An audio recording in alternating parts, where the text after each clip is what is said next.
إن الحمد لله نحمده ونستعينه ونستغفره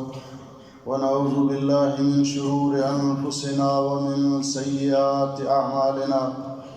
من يهده الله فلا مضل له ومن يضلل فلا هادي له، وأشهد أن لا إله إلا الله وحده لا شريك له، وأشهد أن محمدًا عبده ورسوله. يا أيها الذين آمنوا اتقوا الله حق تقاته ولا تموتن إلا وأنتم مسلمون. يا أيها الناس اتقوا ربكم الذي خلقكم من نفس واحدة وخلق منها زوجها وبث منهما رجالا كثيرا ونساء، واتقوا الله الذي تساءلون به والأرحام إن الله كان عليكم رقيبا. يا أيها الذين آمنوا اتقوا الله وقولوا قولا سديدا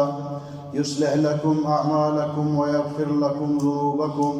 ومن يطع الله ورسوله فقد فاز فوزا عظيما.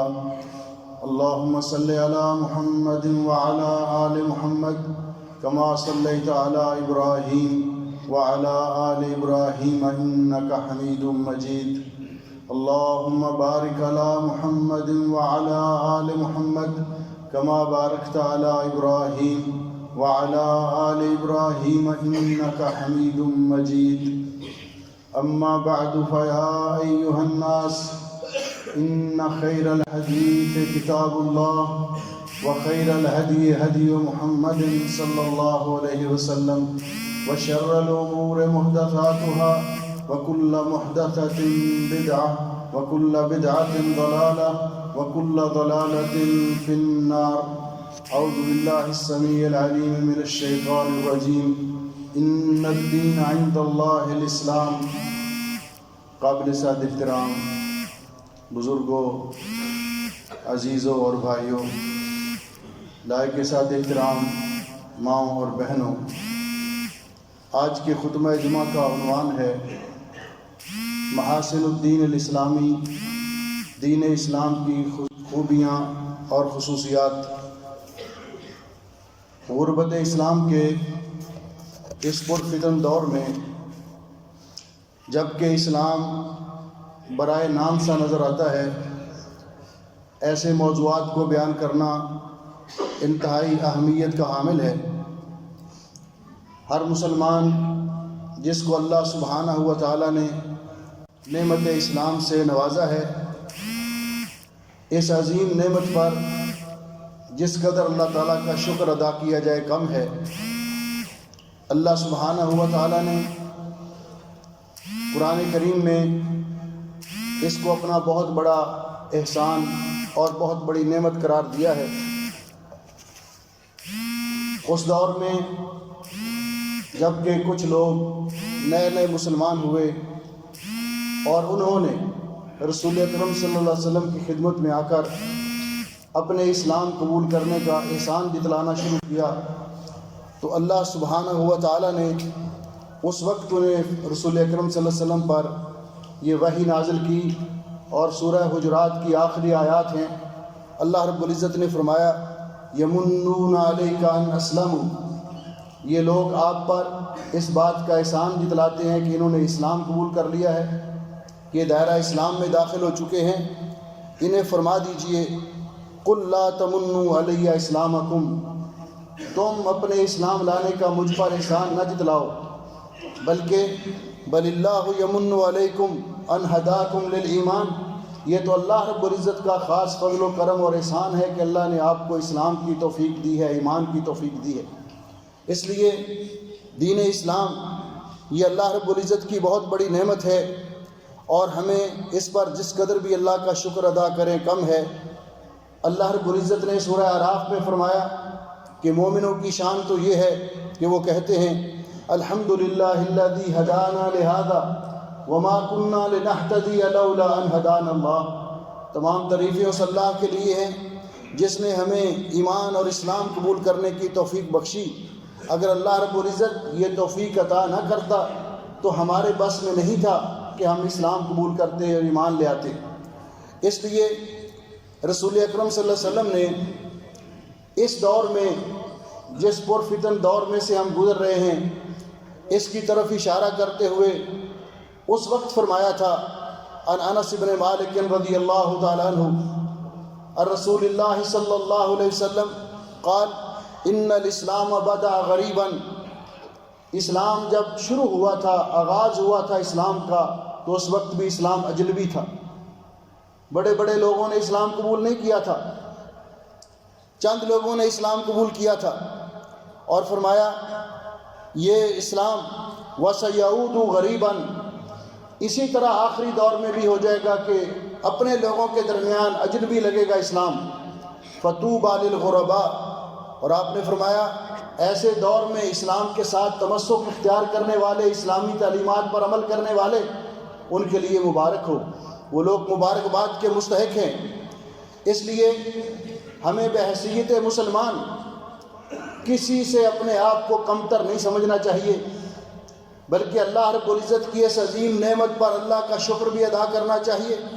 اور عزت اور شرف کے ساتھ ہمارا سر بلند ہونا چاہیے کہ اللہ رب العزت نے ہمیں دین اسلام عطا کیا ہے،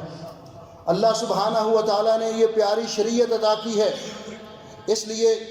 کہ رسول اکرم صلی اللہ علیہ وسلم نے ہمیں اس بات سے بھی ڈرایا کہ یہ دور، جس دور میں سے ہم گزر رہے ہیں، اور آنے والے ایام اس سے بھی خطرناک قسم کے ایام، رسول اکرم صلی اللہ علیہ وسلم کی بات برحق ہے، آپ کی پیشین گوئی سچی ہے۔ آپ نے فرمایا عن ابی ہریرہ رضی اللہ تعالیٰ عنہ ان رسول اللہ صلی اللہ علیہ وسلم قال، حضرت ابو ہریرہ رضی اللہ تعالیٰ عنہ بیان کرتے ہیں کہ رسول اکرم صلی اللہ علیہ وسلم نے فرمایا بادروا بالاعمال فتنا، فتنوں کے آنے سے پہلے پہلے نیک اعمال کرنے میں جلدی کر لیجئے۔ وہ فتنے ایسے آئیں گے کقطع اللیل المظلم، جس طرح گھٹا ٹوپ اندھیری رات کے اندھیرے ہوتے ہیں، اس قدر وہ فتنے ہوں گے۔ ان میں آپ نے فرمایا لوگوں کی کیفیت یہ ہوگی الا ماشاء اللہ، جس کو اللہ رب العزت اسلام پر استقامت بخشے۔ صحیح مسلم شریف کی حدیث ہے، آپ نے فرمایا یصبح الرجل مؤمنا ویمسی کافرا، انسان صبح اسلام کی حالت میں کرے گا، ایمان کی حالت میں، اور شام تک کفر اختیار کر چکا ہوگا، اور ویمسی مؤمنا ویصبح کافرا، شام اسلام کی حالت میں کرے گا اور صبح تک کفر اختیار کر چکا ہوگا۔ اور آپ نے اس کی وجہ بھی بتلائی، آپ نے فرمایا یبیع دینہ بعرض من الدنیا، دنیا کی چند ٹکے اور مفادات کی خاطر اپنا دین بیچ دے گا، اپنے دین سے دستبردار ہو جائے گا۔ اور آج بھی آپ دیکھ رہے ہیں دنیا کے اندر کوئی جاب کی لالچ میں، کوئی دوسرے ملک کے ویزوں کی لالچ میں، کوئی مال و دولت کی لالچ میں، یہ اللہ تعالیٰ کی عظیم نعمت اسلام، اس کا کس طرح سودا کر رہا ہے، حالانکہ یہ وہ عظیم نعمت ہے کہ جس کی قدر و قیمت پوچھنی ہو تو صحابہ کرام رضوان اللہ علیہ مجمعین کی سیرت طیبہ کا مطالعہ کیجیے۔ مارے کھانے کے باوجود حضرت بلال رضی اللہ تعالیٰ عنہ نے دین نہیں چھوڑا۔ اماں سمیہ نے اسلام کی پہلی شہیدہ، اپنا جسم 2 ٹکڑے کروا لیا لیکن اسلام نہیں چھوڑا۔ ان کو پتہ تھا کہ اسلام کتنی بڑی نعمت ہے، یہ دنیا کی دولتیں اسلام کے مقابلے میں کچھ بھی نہیں ہیں۔ اس لیے پیارے نبی حضرت محمد الرسول اللہ صلی اللہ علیہ وسلم نے ارشاد فرمایا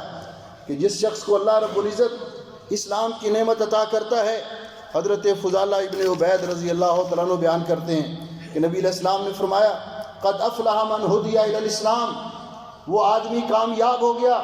جس کو اللہ رب العزت نے اسلام جیسی نعمت عطا کی، وکان عیشہ کفافا، اور اس کو ضرورت کے مطابق رزق ملتا رہا، وقنعہ اللہ بما آتا، اور اللہ نے اس کو جو عطا کیا اس پر اس نے قناعت اختیار کی۔ تو اس لیے میرے بھائیوں، میری بہنوں اور میرے عزیزوں، ہمیں مسلمان ہوتے ہوئے اب کسی سے اپنے آپ کو کمتر نہیں سمجھنا چاہیے، اور کسی غیر مذہب کو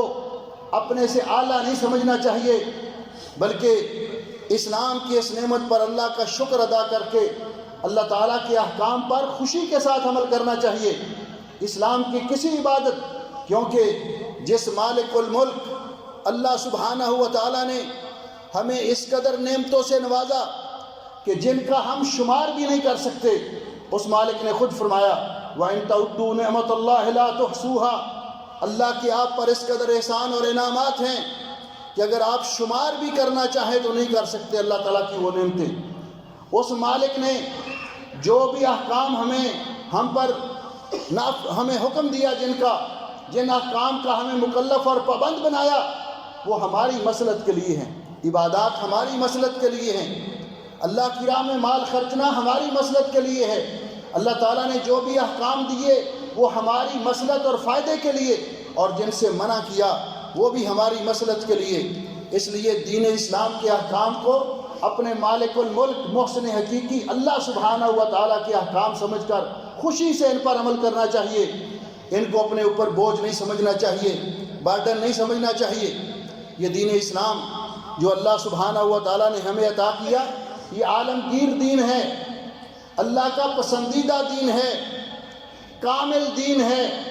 اللہ سبحانہ و تعالیٰ نے اس دین کی حفاظت کی ذمہ داری خود لی ہے۔ اللہ سبحانہ و تعالیٰ نے اس دین کو پوری کائنات کے لیے نازل کیا ہے، پوری کائنات کے لیے۔ اور اللہ سبحانہ و تعالیٰ نے اس دین کے ذریعے دنیا میں عدل و انصاف قائم کیا، نیکی کا حکم دینے کا ہمیں حکم دیا، برائی سے روکنے کا حکم دیا۔ اللہ تعالیٰ نے انسان، حیوان، پرند چرند ہر ایک کے حقوق کا تحفظ کیا ہے اس دین کے ذریعے، حتیٰ کہ اللہ تعالیٰ نے غیر مسلموں کے حقوق کا بھی تحفظ کیا ہے اس دین کے ذریعے۔ اس لیے جب دین اسلام کے مقاصد خمسہ ان کا ذکر کیا جاتا ہے کہ دین اسلام کے اللہ تعالیٰ نے یہ نازل کیا ہے، اس کے اہم مقاصد کیا ہیں جن کو مقاصد خمسہ کہا جاتا ہے، تو ان میں سے پہلا مقصد حفظ الدین، دین کی حفاظت کرنا۔ دوسرا مقصد اسلام کا حفظ النفس، جان کی حفاظت کرنا۔ تیسرا مقصد حفظ النسل، انسان کی نسل اور نسب کی حفاظت کرنا۔ اور چوتھا مقصد حفظ المال، انسان کے مال کی حفاظت کرنا۔ اور پانچواں مقصد حفظ العقل، انسان کی عقل کی حفاظت کرنا۔ اب شریعت کے احکام ان کو اگر پھیلایا جائے تو آپ کو ایک ایک بات بول کر بتائے گی کہ اللہ رب العزت نے کس طرح ان چیزوں کی حفاظت کی ہے، اور یہ کس طرح یہ مقاصد شریعت اسلامی پوری کرتی ہے۔ لیکن آج کا چونکہ موضوع دین اسلام کے کچھ محاسن اور خوبیاں بیان کرنا ہے، میں بالاختصار ان کا تذکرہ کرنا چاہتا ہوں۔ سب سے پہلے تو یہ بات ذہن میں رکھیے کہ اللہ رب العزت نے اس زمین پہ رہنے والے اپنے بندوں کی مصلحت کے لیے، دنیا اور آخرت کی کامیابی کے لیے جو نظام اتارا ہے، دستور حیات نازل کیا ہے، اس سے بہتر کوئی نظام نہیں ہو سکتا، اس سے بہتر کوئی دستور حیات نہیں ہو سکتا۔ آپ جانتے ہیں کہ ہمارے بابا جان سیدنا حضرت آدم علیہ السلام اور ان کی زوجہ محترمہ اماں حوا رضی اللہ تعالیٰ عنہ، جب اللہ سبحانہ و تعالیٰ نے ان کو زمین پہ اتارا اور ساتھ ان کو یہ حکم دیا، فَإِمَّا يَأْتِيَنَّكُم مِّنِّي هُدًى فَمَن تَبِعَ هُدَايَ فَلَا خَوْفٌ عَلَيْهِمْ وَلَا هُمْ يَحْزَنُونَ۔ تم زمین پہ جاؤ گے، زمین پہ رہتے ہوئے اگر ہماری ہدایت کی، ہمارے نازل کردہ دستور زندگی کی اتباع کرو گے، اس پر چلو گے، تو تمہیں کوئی غم اور کوئی پریشانی لاحق نہیں ہوگی، دنیا میں بھی کامیاب ہوگے اور آخرت میں بھی۔ اور وہ ہدایت اللہ رب العزت نے دین اسلام کی شکل میں نازل کی۔ تو اللہ رب العزت نے اپنے بندوں کی مصلحت کے لیے جو دین نازل فرمایا، اس سے بہتر کوئی نظام نہیں ہو سکتا، اس سے بہتر کوئی دین نہیں ہو سکتا۔ دوسری بات، اللہ سبحانہ و تعالیٰ نے دین اسلام کو نازل کرنے کے بعد واضح طور پر یہ اعلان کر دیا، وَمَن يَبْتَغِ غَيْرَ الْإِسْلَامِ دِينًا فَلَن يُقْبَلَ مِنْهُ فَهُوَ فِي الْآخِرَةِ مِنَ الْخَاسِرِينَ۔ جو آدمی دین اسلام کو چھوڑ کر کوئی اور دین، کسی اور مذہب، کسی اور طریقے پر چلے گا، اللہ رب العزت اس کو قبول نہیں کریں گے، وہ خسارہ اٹھائے گا دنیا میں بھی اور آخرت میں بھی۔ اور پیارے نبی حضرت محمد رسول اللہ صلی اللہ علیہ وسلم نے فرمایا، والذی نفسی بیدہ، اس ذات کی قسم جس کے ہاتھ میں میری جان ہے، لا یسمع بی رجل من ہذہ الامہ ولا یہودی ولا نصرانی، اس امت میں کوئی شخص میرے بارے میں سن لیتا ہے کہ اللہ تعالیٰ نے مجھے نبی بنا کر بھیجا ہے، یہودی تک خبر پہنچ جاتی ہے، عیسائی تک خبر پہنچ جاتی ہے، ثم لم ثم لم یؤمن بی، پھر وہ مجھ پر ایمان نہیں لاتا، الا کان من اہل النار، تو وہ جہنم میں جائے گا۔ اس دین کے آنے کے بعد، رسول اکرم صلی اللہ علیہ وسلم کی بعثت کے بعد، جو بھی شخص دنیا کے اندر موجود ہے اس کے لیے یہ فرض اور لازم ہے کہ وہ نبی پاک صلی اللہ علیہ وسلم کا کلمہ پڑھے، آپ کے لائے ہوئے دین پر عمل کرے۔ اگرچہ یہودی اپنے دور میں نبی پاک صلی اللہ علیہ وسلم سے پہلے موسیٰ علیہ السلام کی شریعت پر عمل کرتا تھا، عیسائی عیسیٰ علیہ السلام کی شریعت پر عمل کرتا تھا، لیکن رسول اکرم صلی اللہ علیہ وسلم کے آ جانے کے بعد اگر وہ آپ کا کلمہ پڑھ کے دائرہ اسلام میں داخل نہیں ہوتا تو وہ مومن نہیں کہلائے گا، مسلم نہیں کہلائے گا، بلکہ وہ جہنم میں جائے گا، کافر کہلائے گا۔ اس لیے دین اسلام کی موجودگی میں اللہ رب العزت کو کوئی اور دین پسند نہیں۔ اللہ سبحانہ و تعالیٰ نے ہم پر پھر یہ بھی انعام فرمایا کہ دین اسلام کو مکمل کر دیا۔ اللہ رب العزت نے جو دین ہمیں عطا کیا ہے یہ کامل اور اکمل دین ہے، اس میں کسی قسم کی کوئی کمی بیشی نہیں، کوئی نقص نہیں۔ اللہ رب العزت نے اس موقع پر کہ جب نبی پاک صلی اللہ علیہ وسلم حجۃ الوداع کے موقع پر میدان عرفات میں وقوف فرما تھے، اس وقت یہ آیت کریمہ نازل کی، عن طارق ابن شہاب قال جاء رجل من اليهود الى عمر فقال یا امیر المومنین۔ حضرت طارق ابن شہاب رضی اللہ تعالیٰ عنہ بیان کرتے ہیں، ایک آدمی امیر المومنین حضرت فاروق اعظم کے دور خلافت میں ان کی خدمت میں یہودی آیا اور اس نے آ کر یہ کہا، اے امیر المومنین، آیت فی کتابکم تقرؤونہا، تمہاری کتاب کے اندر ایک ایسی آیت ہے جس کی تم تلاوت کرتے ہو، اگر وہ ہم پر نازل ہوتی تو ہم اس دن خوشیاں مناتے، اس دن کو عید قرار دیتے۔ تو حضرت عمر رضی اللہ تعالیٰ عنہ نے فرمایا، اے معاشر الیہود، مجھے پتہ ہے کہ وہ آیت کب نازل ہوئی اور کہاں پہ نازل ہوئی اور کون سی آیت ہے۔ فرمایا وہ آیت یہ ہے، الیوم اکملت لکم دینکم، کہ اللہ رب العزت نے فرمایا آج کے دن میں نے تمہارا دین تمہارے لیے مکمل کر دیا، واتممت علیکم نعمتی، اور تم پر اپنی نعمت تمام کر دی، وردیت لکم الاسلام دینا، اور تمہارے لیے اسلام کو بطور دین پسند کر لیا۔ حضرت فاروق اعظم رضی اللہ تعالیٰ فرماتے ہیں، انی لعالم اليوم الذی نزلت فیہ، مجھے پتہ ہے کہ یہ آیت کس دن نازل ہوئی، والمکان الذی انزلت فیہ، اور وہ مکان، وہ جگہ بھی مجھے یاد ہے جس جگہ پہ یہ آیت نازل ہوئی، نزلت علی رسول اللہ صلی اللہ علیہ وسلم بعرفات یوم جمعہ، فرمایا وہ میدان عرفات کا میدان جگہ تھی اور جمعہ کا دن تھا حجۃ الوداع کے موقع پر جب یہ آیت مبارکہ نازل ہوئی۔ اس آیت کے نزول کے بعد رسول اکرم صلی اللہ علیہ وسلم کچھ دن دنیا میں تشریف فرما رہے، اس کے بعد دین کے اندر کوئی تبدیلی نہیں آئی۔ تو حضرت عمر نے اشارہ کیا کہ ہمارے لیے بھی بڑا خوشی کا دن تھا، ایک تو حجۃ الوداع کا موقع، یوم عرفہ کا دن اور جمعہ کا دن جب اللہ رب العزت نے ہمیں یہ انعام عطا فرمایا۔ اس لیے میرے بھائیوں اور میرے عزیزوں، میری بہنوں، دین اسلام اللہ رب العزت نے نازل کیا اور مکمل کیا، اور دین اسلام دو چیزوں کا نام ہے، وحی الہی کا نام ہے۔ نبی پاک صلی اللہ علیہ وسلم نے حجۃ الوداع کے موقع پر خطبہ ارشاد فرماتے ہوئے فرمایا تھا، یا ایھا الناس انی قد ترکت فیکم، اے لوگو میں تمہارے اندر دو چیزیں چھوڑ کے جا رہا ہوں، جب تک تم ان کو مضبوطی سے تھامے رکھو گے گمراہ نہیں ہوگے، کتاب اللہ و سنت نبی، ہی ایک اللہ کی کتاب چھوڑ کے جا رہا ہوں اور ایک نبی پاک اور اپنی سنت چھوڑ کے جا رہا ہوں۔ گویا کہ دین اسلام قرآن و حدیث کا نام ہے، کتاب و سنت کا نام ہے،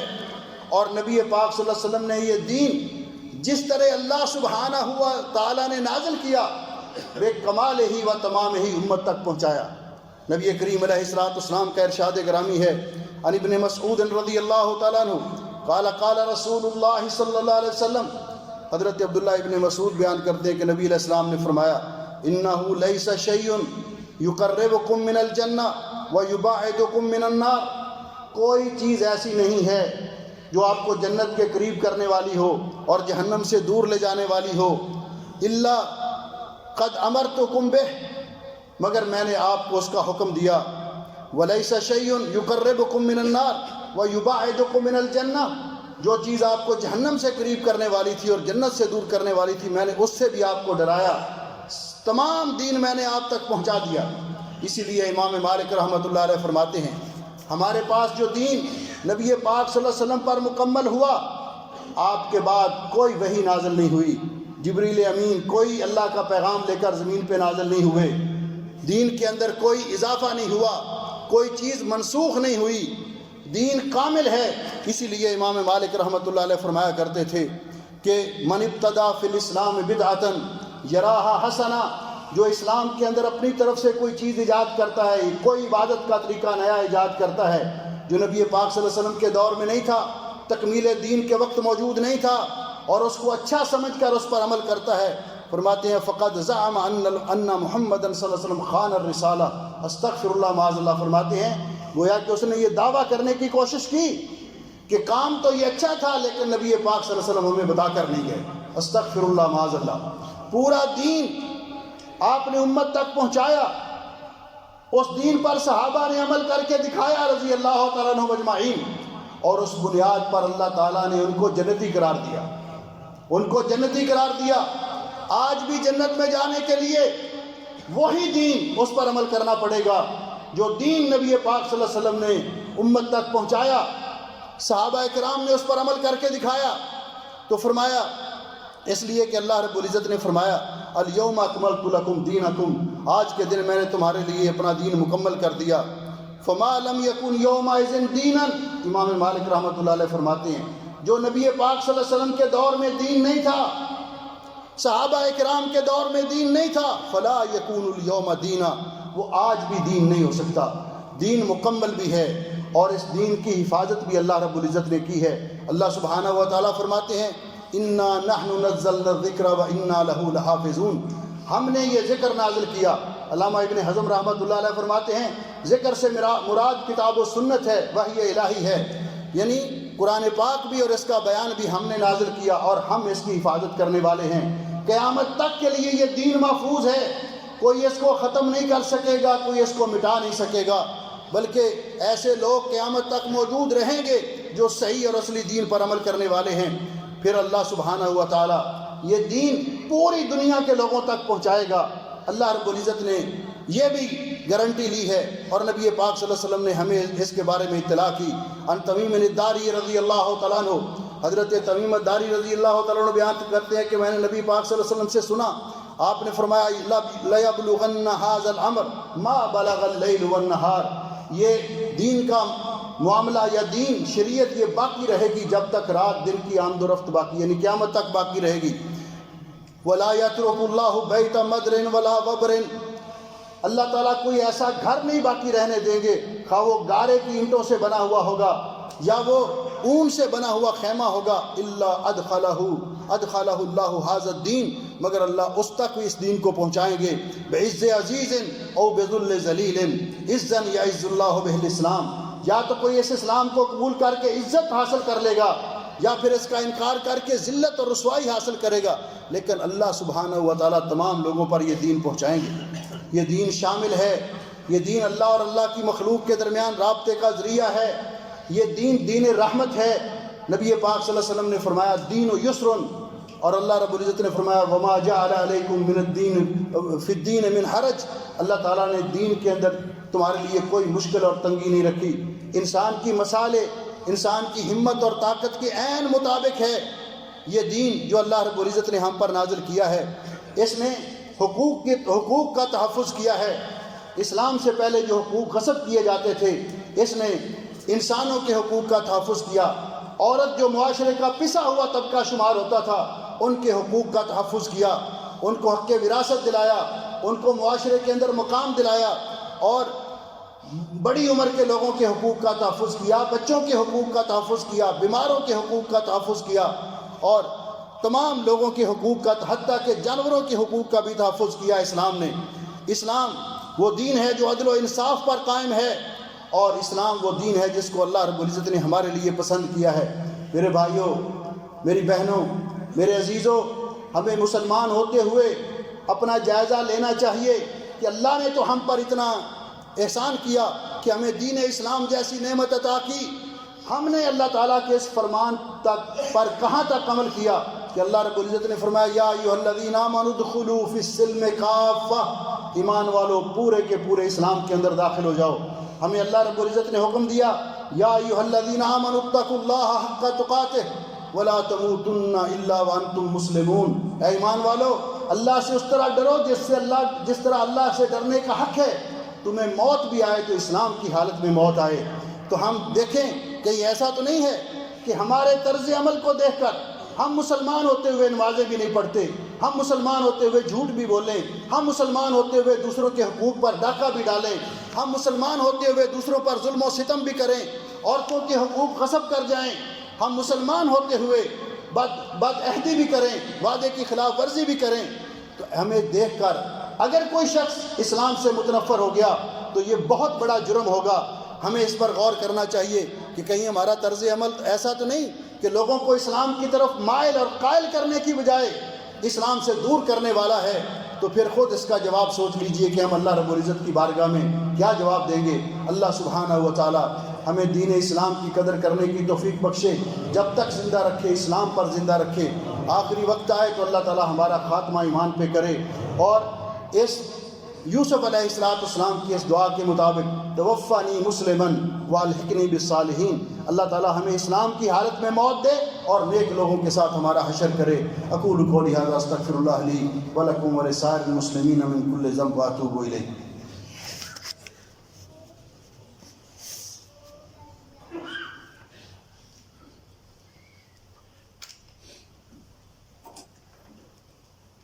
ان الحمد لله نحمده ونستعينه ونستغفره ونعوذ بالله من شرور انفسنا ومن سيئات اعمالنا، من يهده الله فلا مضل له ومن يضلل فلا هادي له، واشهد ان لا اله الا الله وحده لا شريك له واشهد ان محمدا عبده ورسوله۔ اما بعد، محترم بھائیوں، بہنوں اور عزیزوں، ہمارے گھروں میں اسلام کی جھلک نظر آنی چاہیے، ہمارے معاملات میں اسلام کی جھلک نظر آنی چاہیے۔ دو موقعوں پر انسان کا امتحان ہوتا ہے کہ اس کا دین کس پائے کا ہے، ایک خوشی کا موقع اور ایک غمی کا موقع۔ ہمیں اس پہ بھی سوچنا چاہیے کہ رسول اکرم صلی اللہ علیہ وسلم نے دونوں موقع گزارے۔ خوشی کے موقع پر اللہ کا شکر ادا کرنا چاہیے، اور اللہ تعالیٰ کی خوف، اللہ تعالیٰ کے عذاب سے بے خوف ہو کر خوشی کے موقع پر ہم جو مخالفت کرتے ہیں شریعت کی، ہمیں اس پر بھی غور کرنا چاہیے۔ غمی کے موقع پر ہمارا طرز عمل کیا اسلام کے مطابق ہے؟ ہمارے گھر اسلام کی تصویر پیش کرتے ہیں، اسلام کا نقشہ پیش کرتے ہیں، ہمارے گھروں میں نمازوں کا اہتمام ہوتا ہے، قرآن پاک کی تلاوت کا اہتمام ہوتا ہے، اور ہمارے گھروں میں بڑوں کا احترام اور چھوٹوں پر شفقت ہوتی ہے۔ ان سب چیزوں کا ہمیں جائزہ لینا چاہیے، اور ساتھ یہ بات بھی یاد رکھنی چاہیے کہ اسلام کو جس آدمی نے اللہ کا پسندیدہ دین سمجھ کر خوشی سے قبول کیا اور اسلام کے احکام کو اپنے لیے رحمت تصور کیا، تو نبی پاک صلی اللہ علیہ وسلم نے فرمایا، ان العباس ابن عبد المطلب، حضرت عباس نبی علیہ السلام کے چچا روایت کرتے ہیں کہ نبی علیہ السلام نے فرمایا، ذاق طعم الایمان، اس آدمی نے ایمان کا ذائقہ چکھ لیا۔ کس نے؟ من رضی باللہ ربن، جو اللہ تعالیٰ کے رب ہونے پہ راضی۔ اے اللہ تو گواہ ہے ہم تیرے رب ہونے پہ راضی۔ وبمحمد وبالاسلام دینا، اور جو اسلام کے دین ہونے پر راضی ہو گیا، اس نے خوشی سے اسلام کو قبول کیا۔ اللہ ہم اس پر بھی راضی ہیں کہ اسلام تیری بہت بڑی نعمت ہے، اسلام کے دین ہونے پر راضی ہیں۔ وبمحمد الرسول، اور حضرت محمد صلی اللہ علیہ وسلم کے رسول ہونے پر راضی ہو گیا۔ اس کے بعد دوسری حدیث میں حضرت ابو سعید فرماتے ہیں کہ نبی پاک صلی اللہ علیہ وسلم نے فرمایا، من قال، جو آدمی یہ کلمات کہتا ہے، رضیت باللہ ربا وبالاسلام دینا وبمحمد الرسول، سچے دل سے یہ کلمات کہتا ہے صبح و شام، وجبت لہ الجنہ، اس کے لیے جنت واجب ہو جاتی ہے۔ اور دوسری حدیث میں نبی پاک صلی اللہ علیہ وسلم نے فرمایا، ما من عبد یقول حین یمسی ویصبح رضیت باللہ ربا وبالاسلام دینا وبمحمد نبیا ثلاث مرات، جو آدمی اپنا وظیفہ بنا لیتا ہے، صبح کے وقت بھی 3 مرتبہ یہ کلمات کہتا ہے، رضیت باللہ ربا وبالاسلام دینا وبمحمد نبیا، اور شام کے وقت بھی یہ کلمات کہتا ہے اللہ کان حقا علی اللہ ان یرضیہ، تو اللہ تعالیٰ اپنے اوپر لازم قرار دیتا ہے کہ میں اپنے اس بندے کو ضرور خوش کروں گا، ضرور راضی کروں گا۔ تو اس کو بھی اپنا وظیفہ بنانا چاہیے، اور ساتھ اللہ تعالیٰ سے ہمیشہ دعا کرنی چاہیے کہ یا مقلب القلوب ثبت قلبی علی دینک، اے دلوں کو پھیرنے والے میرے دل کو اسلام پہ قائم رکھنا، ہمیں اسلام پر استقامت بخشنا۔ ہمارے محترم ڈاکٹر جمیل ہاشمی صاحب جو پہلے ادھر ہی تھے اب کینیڈا میں ہیں، ان کا میسج آیا تھا کہ ان کے برادر نسبتی عمران صاحب وفات پا گئے ہیں، دعا کریں کہ اللہ رب العزت ان کی مغفرت فرمائے، اور بھی فوت شدگان مسلمانوں کے لیے دعا کریں، غزہ اور فلسطین کے مسلمانوں کے لیے دعا کریں، ان کو اللہ تعالیٰ ظلم سے نجات دلائے اور کامیاب کرے، اور جو بھی مسلمان بہن بھائی چھوٹے بڑے بیمار ہیں سب کے لیے دعا کریں، اللہ سب کو شفا دے، اور جو مسلمان پریشان ہے اللہ سب کی پریشانیاں دور فرمائے۔ ان اللہ و ملائکتہ یصلون علی النبی یا ایھا الذین آمنوا صلوا علیہ وسلموا تسلیما،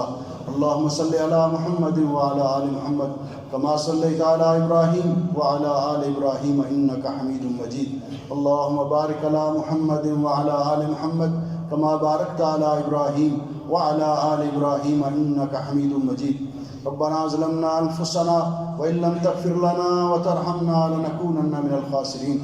اللهم اشف مرضانا ومرضى المسلمين، اللهم اشف مرضانا ومرضى المسلمين، اللهم اغفر للمسلمين الميتين، اللهم اغفر للمسلمين الميتين، اللهم اجعل هذا البلد آمنا مطمئنا رخاء سخاء وسائر بلاد المسلمين، اللهم انصر الاسلام والمسلمين، اللهم انصر اخواننا المجاهدين والمستضعفين في غزة وفلسطين، اللهم انصرهم نصرا مؤزرا، اللهم عليك باليهود ومن عاونهم، اللهم عليك بهم فإنهم لا يعجزونك، ربنا آتنا في الدنيا حسنة وفي الآخرة حسنة وقنا عذاب النار، سبحان ربك رب العزة عما يصفون وسلام على المرسلين والحمد لله رب العالمين۔ صفحہ درست کر لیں۔